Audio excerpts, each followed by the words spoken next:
Kami memuji keagungan dan kebesaran-Mu ya Tuhan, karena kasih-Mu begitu besar bagi kami semua.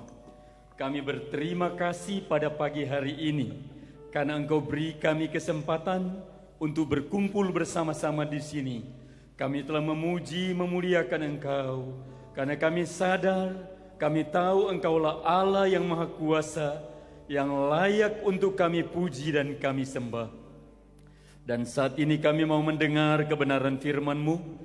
Kami memohon urapan Roh Kudus atas hamba-Mu, amat terlebih atas firman-Mu yang akan disampaikan.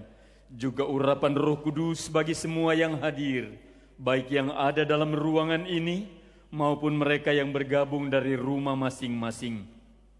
Terima kasih Bapa di sorga, dalam nama Yesus. Haleluya. Amin.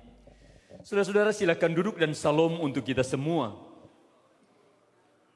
Tuhan Yesus baik bagi kita. Kita akan mendengar firman Tuhan terlebih dahulu sebelum kita akan mengadakan doa pelantikan untuk badan pengurus kaum wanita GC Al-Sadai yang baru, yang terpilih untuk periode 2022-2025. Semua karena anugerah Tuhan bagi kita. Dan hari ini kita masih dalam suasana untuk menyambut atau sedang ada dalam situasi suasana untuk menyambut hari Pentakosta. Hari besar yang luar biasa yang terjadi untuk menghadapi nubuatan firman Allah, baik dalam kitab-kitab perjanjian lama maupun apa yang disampaikan oleh Yesus Kristus yang merupakan sebuah janji yang sudah disampaikannya pada murid-muridnya yang akhirnya digenapi pada hari Pentakosta. Dan sekarang kita akan membuka bersama-sama dalam Kisah Para Rasul pasal 1 ayat 12 sampai 14. Kisah Para Rasul pasal 1 ayat 12 sampai 14. Saudara-saudara bisa ikut membaca bersama-sama dengan saya. Kalau sudah ketemu katakan amin. Sekali lagi Kisah Para Rasul pasal 1 ayat 12 sampai 14. Rasul-rasul menanti-nanti. Maka kembalilah rasul-rasul itu ke Yerusalem dari bukit yang disebut Bukit Zaitun, yang hanya seperjalanan sabat jauhnya dari Yerusalem. Setelah mereka tiba di kota, naiklah mereka ke ruang atas tempat mereka menumpang. Mereka itu ialah Petrus dan Yohanes, Yakobus dan Andreas, Filipus dan Thomas, Bartolomeus dan Matius, Yakobus bin Alfeus dan Simon orang Selot, dan Yudas bin Yakobus. Mereka semua bertekun dengan sehati dalam doa bersama-sama dengan beberapa perempuan serta Maria ibu Yesus dan dengan saudara-saudara Yesus. Nah, saudara-saudara yang kekasih di dalam Tuhan Yesus, ini peristiwa yang terjadi sebelum hari Pentakosta atau sebelum pencurahan Roh Kudus, dan peristiwa ini terjadi setelah Yesus Kristus naik ke surga. Nah, akan kita lihat di sini apa yang dijelaskan oleh Alkitab mengenai peristiwa ini, serta tempat-tempat yang dicatat dengan jelas di dalam Alkitab. Ayat yang ke-12 berkata, maka kembalilah rasul-rasul itu ke Yerusalem dari bukit yang disebut Bukit Zaitun, yang hanya seperjalanan sabat jauhnya dari Yerusalem. Kita tahu Yerusalem yang dimaksudkan ini adalah kota Yerusalem yang ada di Israel, yang sekarang ini sudah disahkan sebagai ibu kota Israel. Nah, kota ini mempunyai sejarah yang luar biasa. Karena setelah Israel terserak di seluruh permukaan bumi, sebelum mereka dikumpulkan kembali menjadi bangsa yang berdaulat sebagai sebuah kerajaan di atas bumi ini, karena itu memang sesuai ketetapan Alkitab. Karena Allah Abraham, yang mengatakan itu, yang merupakan janjinya kepada Abraham. Dan salah satu keturunan Abraham yaitu bangsa Israel yang memang ditentukan untuk menempati tanah Kanaan ini, akhirnya kembali ke tanahnya sebagaimana yang sudah difirmankan oleh Tuhan. Nah, pada waktu peristiwa ini terjadi, waktu Yesus Kristus lahir, Yesus Kristus mati, Yesus Kristus bangkit pada hari yang ketiga, Yesus Kristus naik ke sorga. Setelah 40 hari lamanya ia berulang-ulang menampakkan diri kepada murid-muridnya dan kepada 500 orang sekaligus. Dan setelah hari Pentakosta, maka kejadian semua perkara ini terjadi di Yerusalem dan sekitarnya. Dan khususnya kenaikan Yesus ke surga itu terjadi di Yerusalem. Nah, itulah sebabnya dikatakan di sini, murid-murid itu kembali dari bukit yang disebut Bukit Zaitun. Mereka kembali ke Yerusalem. Sejarah yang panjang sebenarnya terjadi di kota itu. Dan masih ada banyak hal penting lagi yang terjadi. Karena dari Yerusalemlah lahir gereja Tuhan pada hari Pentakosta. Peristiwa yang akan kita rayakan pada hari Minggu yang akan datang. Tapi kita juga akan melihat hal lain. Yaitu apa yang dikatakan oleh Alkitab tentang Bukit Zaitun. Untuk kita mengerti beberapa hal dari sini yang dicatat oleh Alkitab. Sebelum kita masuk ke sana, bagi saudara-saudara yang sudah pernah mengunjungi Yerusalem, saudara-saudara tahu bahwa kota Yerusalem yang sekarang ini, Yerusalem modern pada zaman sekarang ini, sudah diperluas sekelilingnya, sehingga Bukit Zaitun yang tadinya berada di luar Yerusalem, yang ditempuh perjalanannya hanya seperjalanan Sabat, sudah masuk dalam kota Yerusalem yang modern sekarang ini. Tapi pada zaman dulu itu di luar kota Yerusalem, dan yang luar biasa, Tuhan tetap memelihara apa yang Dia tahu akan menjadi pertanyaan bagi umat manusia pada akhir zaman atau sepanjang masa, yaitu kota Yerusalem tua masih tetap terpelihara tembok-temboknya, sehingga untuk mengukur jarak dari kota Yerusalem tua sampai ke Bukit Zaitun sangat mudah untuk dihitung zaman sekarang ini. Di sini juga kalau kita lihat bahwa Bukit Zaitun juga atau Bukit Zaitun dituliskan dengan sangat jelas di sini, karena Bukit Zaitun ini mempunyai sejarah yang luar biasa menurut apa yang dicatat Alkitab. Dan suatu hari, waktu Yesus Kristus Sang Mesias akan datang kembali untuk mengokohkan dan membangun kembali kerajaan Daud yang sudah porak-poranda, maka Dia akan menginjakkan kakinya di atas Bukit Zaitun. Itulah sebabnya Bukit Zaitun ini sangat perlu untuk kita pelajari. Di samping itu di Bukit Zaitun Yesus Kristus datang dan masuk ke kota Yerusalem. Dia datang melalui Bukit Zaitun. Dalam Matius 21 ayat 1 sampai ayat 11, kalau saya akan bacakan untuk kita semua, ayat itu berkata begini. Ketika Yesus dan murid-muridnya telah dekat Yerusalem dan tiba di Betfage yang terletak di Bukit Zaitun, Yesus menyuruh 2 orang muridnya dengan pesan, pergilah ke kampung yang di depanmu itu, dan di situ kamu akan segera menemukan seekor keledai betina tertambat dan anaknya ada dekatnya. Lepaskanlah keledai itu dan bawalah keduanya kepadaku. Dan jika ada orang menegur kamu, katakanlah, Tuhan memerlukannya, Ia akan segera mengembalikannya. Hal itu terjadi supaya genaplah firman yang disampaikan oleh Nabi. Katakanlah kepada putri Sion, lihat rajamu datang kepadamu. Ia lemah lembut dan mengendarai seekor keledai beban yang mudah. Maka pergilah murid-murid itu dan berbuat seperti yang ditugaskan Yesus kepada mereka. Mereka membawa keledai betina itu bersama anaknya, lalu mengalasinya dengan pakaian mereka dan Yesus pun naik ke atasnya. Orang banyak yang sangat besar jumlahnya menghamparkan pakaiannya di jalan. Ada pula yang memotong ranting-ranting dari pohon-pohon dan menyebarkannya di jalan. Dan orang banyak yang berjalan di depan Yesus dan yang mengikutinya dari belakang berseru, Hosana bagi anak Daud.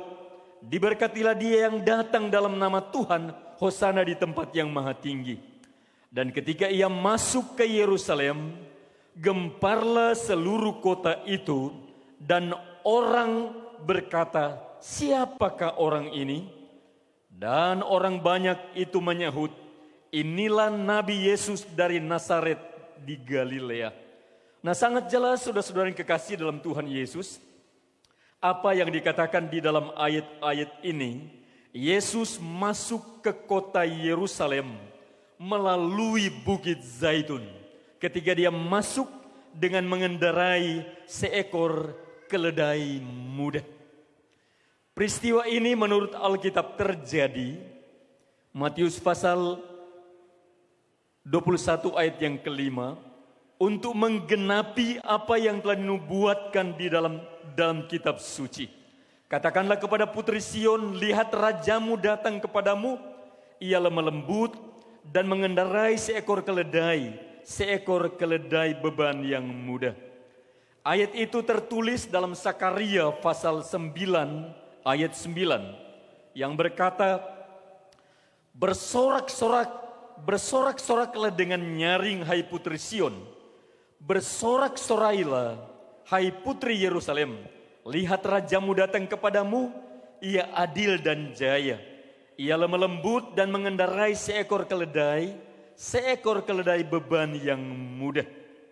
Jadi Sakaria sudah menubuatkan ini jauh sebelum kelahiran Yesus Kristus. Dan Yesus Kristus juga datang masuk ke kota Yerusalem melalui Bukit Zaitun dengan mengendarai seekor keledai beban yang masih muda, persis seperti apa yang telah dinubuatkan oleh Nabi Zakaria dalam pasal 9 ayat 9 ini.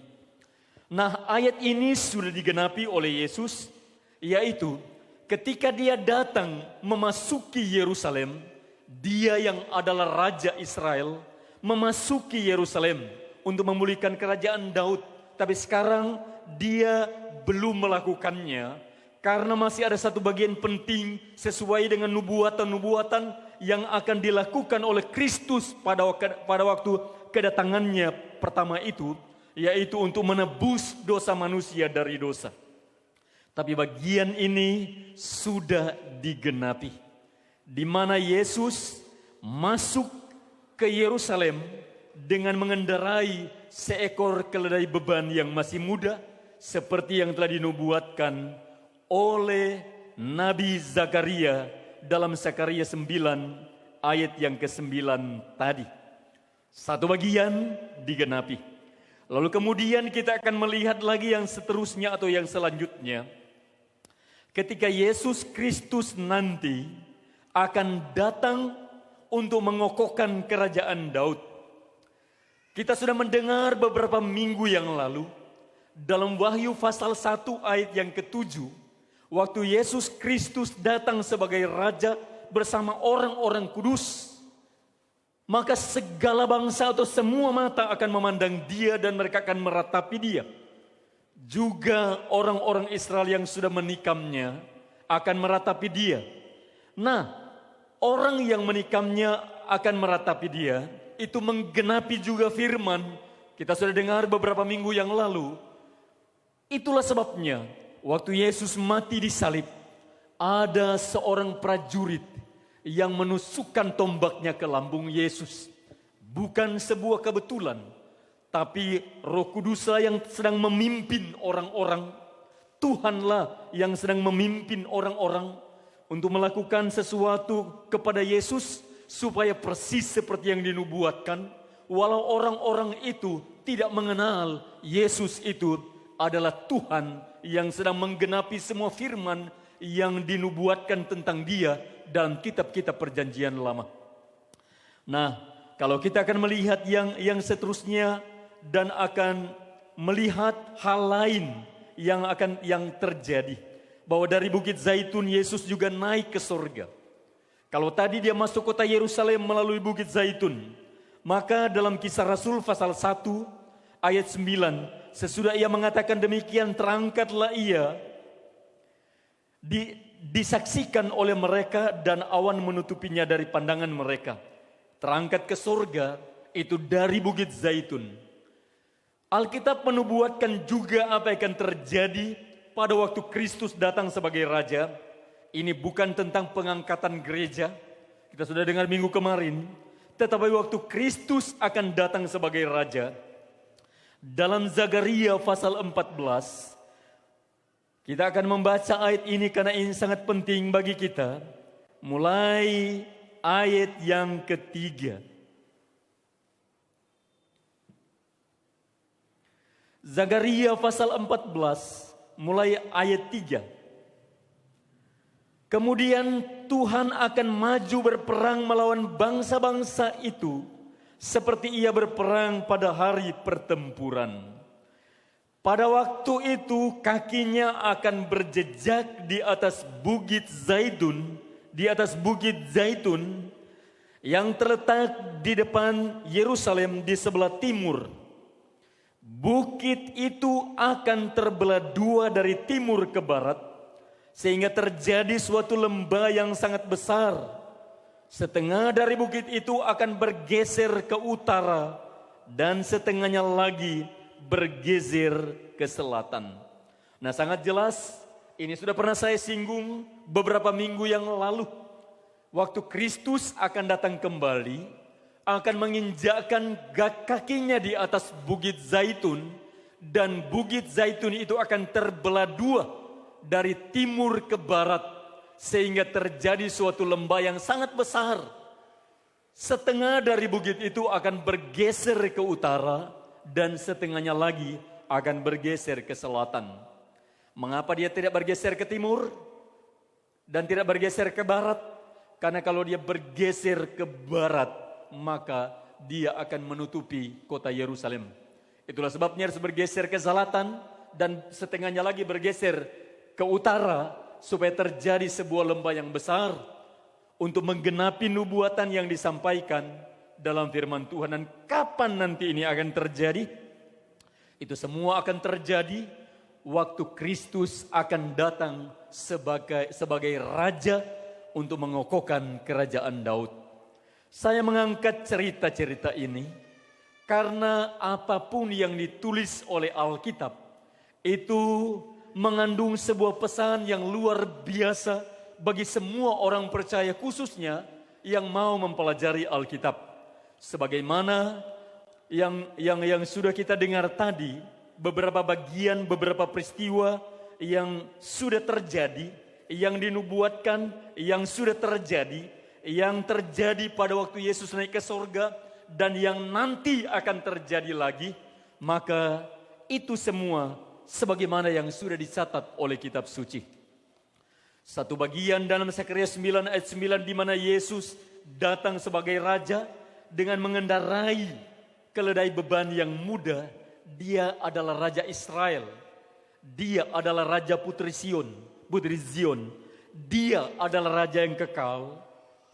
Tapi dia datang pada waktu itu, datang untuk menebus dosa umat manusia, sebagai juru selamat bagi semua bangsa, supaya kelak ketika dia nanti datang sebagai Raja yang kekal, maka dosa bangsa-bangsa yang sudah ditebusnya dan semua orang dari segala bangsa yang sudah menyerahkan hidup kepada Yesus sebelum ia datang kembali, mereka semua diselamatkan dan akan bersama-sama dengan Tuhan ketika dia datang sebagai Raja untuk mengokohkan kerajaan Daud. Kemudian akan kita lihat hal lain lagi di sini apa yang dicatat oleh Alkitab dalam Kisah Para Rasul pasal 1 ayat 12 ini. Maka kembalilah rasul-rasul itu ke Yerusalem dari bukit yang disebut Bukit Zaitun yang hanya seperjalanan sabat jauhnya dari Yerusalem.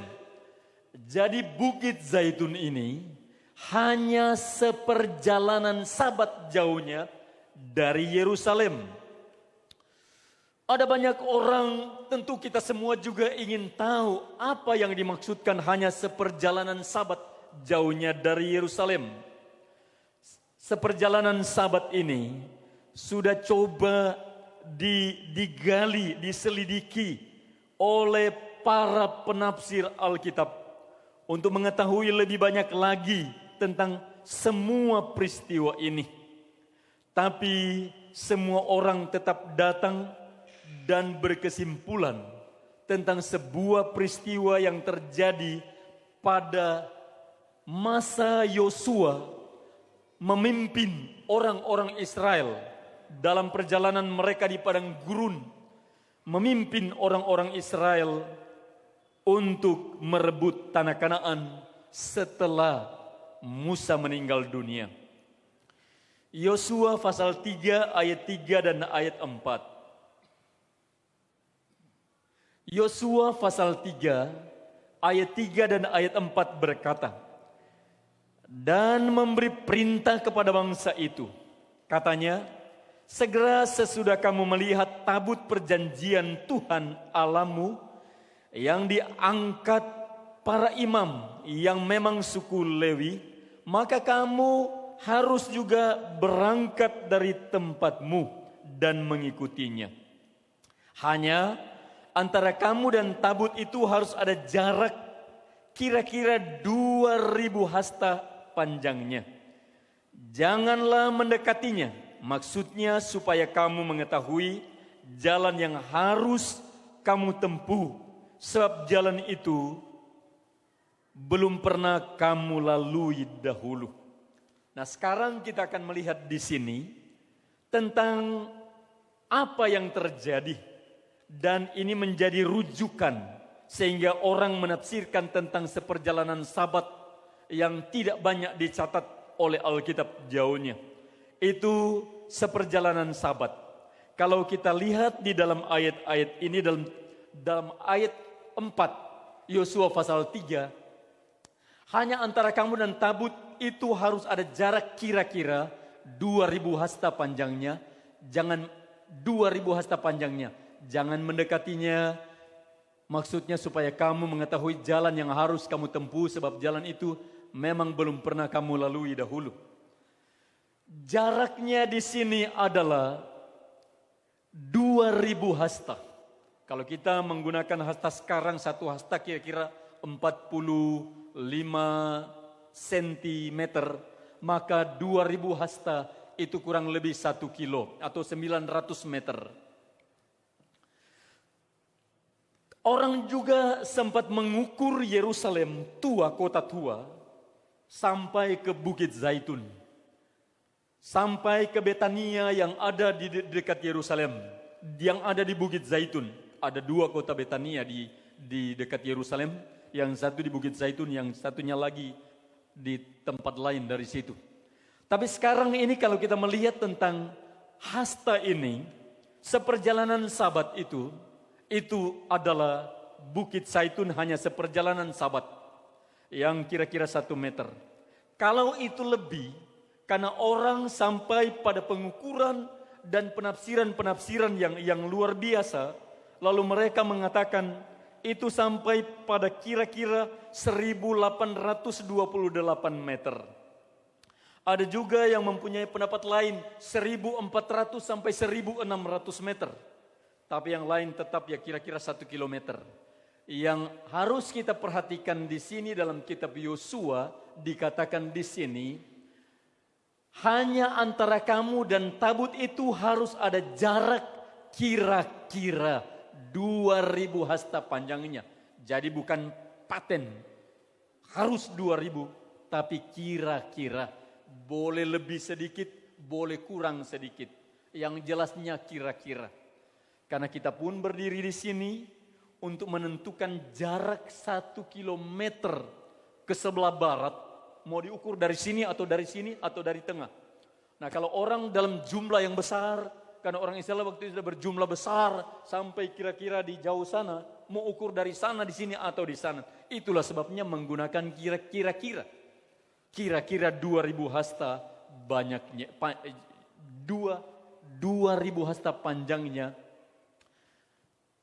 Itu adalah angka kira-kira tentang seperjalanan Sabat yang ditulis dalam Kisah Para Rasul pasal 1 ayat yang ke-12 ini. Perjalanan Sabat, kira-kira perjalanan Sabat memang hanya sampai di Bukit Zaitun. Masih ada banyak hal lagi. Apa yang berhubungan dengan Bukit Zaitun. Karena Taman Getsemani juga ada di Bukit Zaitun. Sungai Kidron juga yang mempunyai sejarah-sejarah dalam perjalanan peristiwa-peristiwa yang terjadi yang berhubungan dengan orang Israel. Itu di antara Bukit Zaitun dengan kota Yerusalem. Ada banyak hal yang terjadi di sana. Tapi maksudnya saya menyeberangkan ini kepada kita semua. Bahwa hal-hal yang terjadi yang berhubungan dengan Yesus Kristus. Semua sesuai dan persis seperti apa yang sudah dicatat dalam kebenaran firman Allah. Dan bukan terjadi karena baru direncanakan. Tapi sudah sesuai dengan pernubuatan. Walaupun kitab-kitab yang menubuatkan itu pada waktu peristiwa-peristiwa ini terjadi, belum dibukukan seperti ini. Itu semua merupakan kitab-kitab yang disembunyikan oleh para nabi di tempat-tempat tertentu. Ada yang disembunyikan oleh orang-orang yang membacanya. Ada yang ditemukan di Qumran, ada gulungan laut mati dan lain sebagainya. Tapi setelah semua peristiwa yang berhubungan dengan Yesus itu selesai, maka orang menemukan gulungan-gulungan kitab itu dan mencocokkannya. Peristiwa-peristiwa yang terjadi dengan Yesus Kristus persis seperti apa yang sudah dinubuatkan ribuan tahun dan ratusan tahun sebelum peristiwa itu terjadi. Ini hal yang luar biasa. Yesus memang adalah Tuhan dan Juru Selamat bagi semua orang.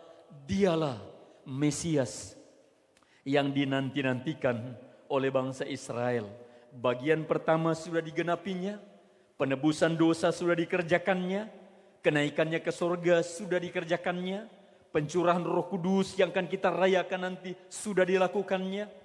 Yang sementara kita tunggu adalah pengangkatan gereja dan di mana Yesus akan datang untuk mengokohkan kerajaan Daud, untuk membangun kerajaan 1000 tahun damai dengan menginjakkan kakinya di Bukit Zaitun satu kali lagi sebelum dunia ini akan lenyap. Dan peristiwa ini pasti akan terjadi yang akan kita tunggu harinya nanti. Lalu kemudian selanjutnya kita lihat. Setelah mereka tiba di kota itu, naiklah mereka ke ruang atas tempat mereka menumpang. Mereka itu ialah, ini nama rasul-rasul. Mereka itu ialah Petrus dan Yohanes, Yakobus dan Andreas, Filipus dan Thomas, Bartolomeus dan Matius, Yakobus bin Alfeus dan Simon orang Selot, dan Yudas bin Yakobus. Yudas bin Yakobus ini bukan Yudas Iskariot, itu nama sama tapi berbeda orangnya. Simon orang Zelot ini bukan Simon Petrus, itu nama sama, orangnya berbeda. Dan sebagainya, untuk sekedar kita tahu. Nah, ke-11 rasul ini bersama-sama dengan Maria ibu Yesus dan saudara-saudara Yesus dan murid-murid yang lain yang sudah sadar lalu datang berkumpul bersama-sama dengan rasul-rasul itu, dikatakan di dalam ayat-ayat yang sudah kita baca, mereka naik di ruang atas tempat mereka menumpang di kota Yerusalem. Lalu ayat 14 berkata, mereka semua bertekun dengan sehati dalam doa bersama-sama. Ini yang dilakukan oleh murid-murid itu. Untuk menanti hari pencurahan Roh Kudus, mereka semua bertekun dengan sehati dalam doa bersama-sama dengan beberapa perempuan serta Maria ibu Yesus dan dengan saudara-saudara Yesus. Dalam ayat-ayat di atas sudah kita baca beberapa minggu lalu, jumlah mereka ada kira-kira 120 orang banyaknya yang berdoa waktu hari Pentakosta itu tiba. Mereka itu bertekun dengan sehati dalam doa bersama-sama. Kita tahu waktu kita berdoa Tuhan mendengar doa kita. Tapi berdoa bersama-sama juga itu merupakan hal yang penting. Merupakan keniscayaan, merupakan hal yang penting untuk anak-anak Tuhan lakukan di atas bumi ini. Bertekun dalam doa bersama-sama. Kisah Para Rasul pasal 2 ayat 14. Murid-murid yang sudah dipenuhi Roh Kudus pun, yang begitu dahsyat pengalaman Pentakosta yang mereka alami, berkata begini, mereka bertekun dalam pengajaran rasul-rasul dan dalam persekutuan, dan mereka selalu berkumpul untuk memecahkan roti dan berdoa. Itu orang-orang yang dimenangkan dan yang menjadi pengikut Kristus yang setia. Mereka telah melihat begitu banyak tanda ajaib yang dikerjakan di depan mata mereka oleh para rasul. Mereka telah melihat kejadian luar biasa yang terjadi pada hari Pentakosta, waktu Roh Kudus dicurahkan. Ketika mereka menjadi percaya, mereka bertekun dengan sehati dalam pengajaran rasul-rasul, dan mereka selalu berkumpul untuk memecahkan roti dan berdoa. Berdoa bersama-sama merupakan sebuah keharusan yang tidak boleh ditinggalkan oleh anak-anak Tuhan. Tidak setiap hari kita berdoa bersama-sama, tapi ada waktu kita harus berdoa bersama-sama. Karena itu adalah teladan yang ditunjukkan oleh para rasul dan oleh orang-orang percaya pada zaman gereja mula-mula. Roma pasal 12 ayat 12 juga berkata, bersukacitalah dalam pengharapan, sabarlah dalam kesesakan, dan bertekunlah dalam doa. Jadi kita bersukacita dalam pengharapan, kita sabar dalam kesesakan, dalam tekanan-tekanan, dalam kesulitan-kesulitan, dalam masalah-masalah yang kita hadapi. Alkitab katakan di sini sabar dan bertekunlah di dalam doa. Karena doa itulah akan membuat iman kita tetap kuat untuk menantikan pengharapan yang suatu hari tidak akan mengecewakan. Dan doa itu akan memberi kita kekuatan juga untuk kita bersabar di tengah-tengah kesukaran dan kesulitan. Dalam Kolose pasal 4 ayat 2 juga berkata, Kolose 4 ayat 2, bertekunlah dalam doa, dan dalam pada itu berjaga-jagalah sambil mengucap syukur. Jadi dalam berdoa memerlukan ketekunan. Kalau saya mengajarkan tentang orang-orang, contoh orang-orang yang bertekun di dalam doa, satu contoh yang luar biasa itu yang dilakukan oleh orang-orang Israel sampai sekarang. Mereka berdoa di tembok barat dari dulu sampai sekarang, tetap berdoa dengan pokok doa yang sama. Kiranya damai sejahtera atas Yerusalem. Kiranya semua bangsa-bangsa akan mengakui bahwa Israel adalah anakmu. Kiranya kiranya Mesias akan segera datang. Kiranya Bait Allah akan segera dibangun jika Tuhan menghendakinya. Jadi mereka bisa saja membangun Bait Allah sekarang kalau mereka mau. Tapi doa mereka kalau Tuhan menghendakinya. Kenapa demikian? Karena kalau mereka paksakan diri sekarang, di tempat yang sama sedang berdiri kubah batu atau Dome of the Rock dan juga Masjid Al-Aqsa. Itulah sebabnya doa mereka supaya bait Allah Salomo akan segera dibangun bila Tuhan menghendakinya. Sampai sekarang belum dibangun, itu Tuhan belum menghendaki. Saya sudah pernah berkhotbah kepada saudara-saudara semua, mengapa demikian? Karena Tuhan sekarang ini sudah membangun bait Allah yang baru, di mana orang-orang yang percaya akan Tuhan merupakan bait Allah yang baru, tempat kediaman Allah Roh Kudus sekarang ini. Dan bait Allah yang baru ini yaitu terdiri dari seluruh orang-orang percaya. Hidup kita ini yang menjadi tempat kediaman Roh Kudus tidak dapat dibinasakan oleh apapun. Bahkan alam maut pun tidak dapat menguasainya. Karena Tuhan berdiam dalam diri kita. Kalau tubuh kita ini binasa, suatu hari kita akan bangkit dalam kekekalan bersama-sama dengan Tuhan. Jadi janji Tuhan itu adalah iya dan amin. Berdoa dengan tekun yang saya mau sampaikan pada saudara-saudara.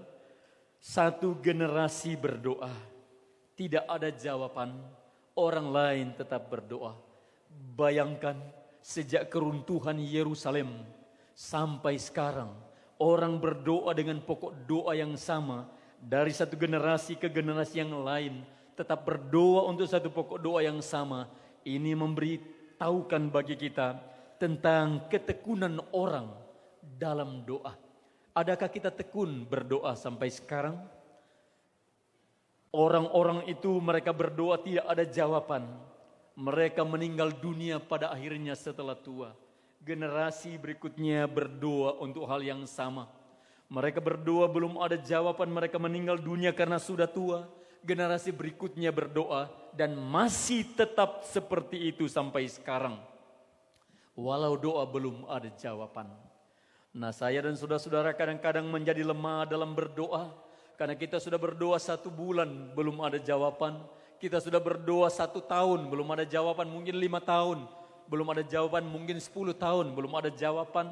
Kita mundur karena tidak dapat bertahan lagi. Tapi sebenarnya ada hal-hal yang dilakukan oleh Tuhan yang selalu Tuhan nyatakan bagi kita. Ada orang yang menanti berdoa setelah 8 tahun. Tuhan nyatakan waktunya Tuhan untuk menjawab. Dan Tuhan memberikan yang terbaik. Hal-hal yang terlewatkan semua dikembalikan oleh Tuhan. Tapi hal yang lebih penting dalam kehidupan semua orang percaya adalah tetap bertekun di dalam doa untuk membuktikan iman kita kepada generasi berikut. Bahwa kita orang-orang yang tetap setia pada Tuhan. Karena kita benar-benar menjadi pengikut Kristus. Dengan sungguh-sungguh dan menyatakan diri sebagai orang-orang percaya.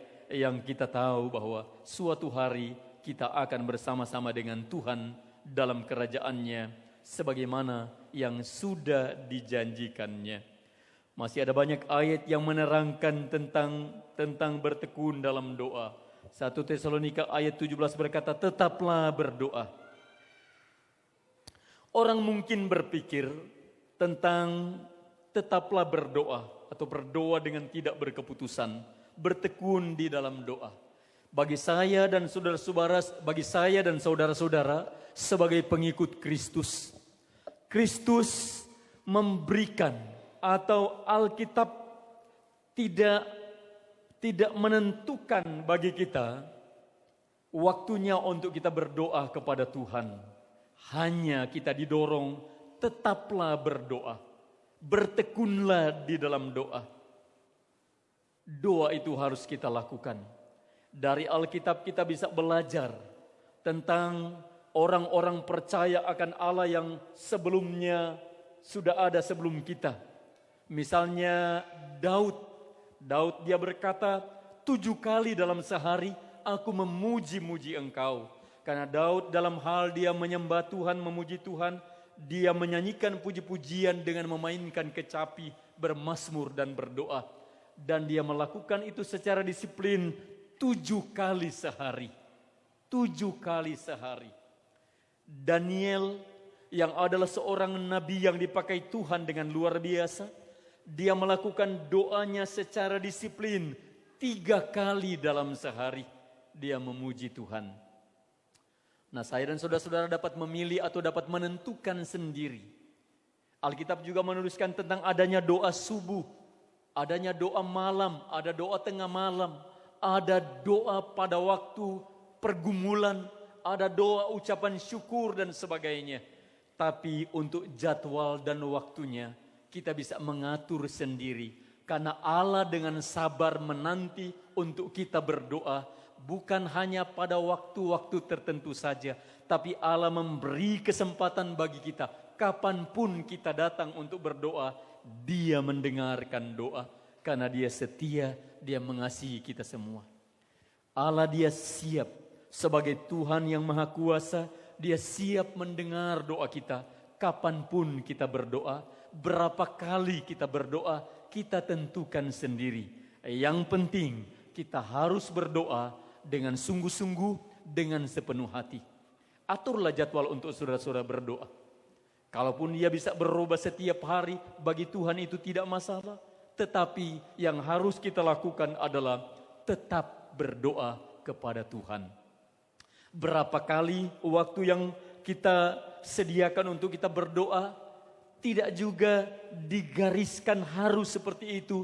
Alkitab hanya mengatakan tetaplah berdoa.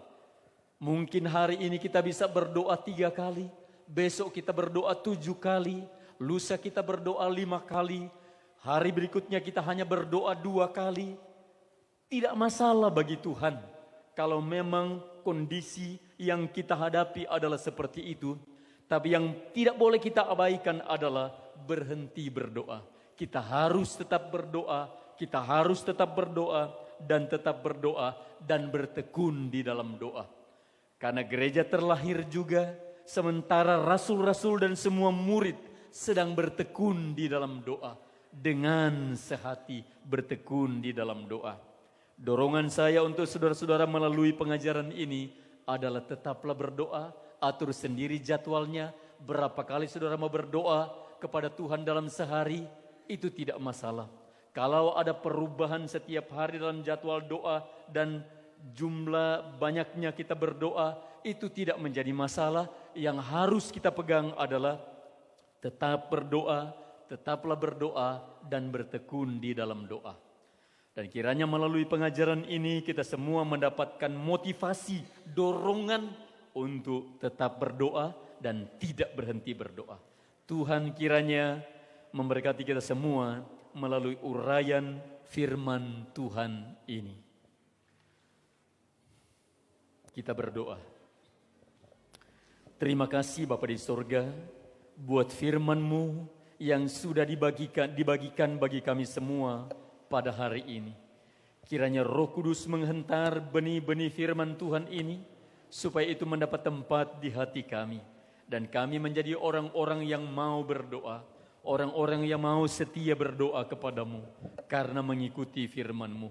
Tolonglah kami semua ya Tuhan, tolonglah kami semua. Biar firman Tuhan ini kiranya tetap terukir di hati kami sehingga setiap hari kami ingat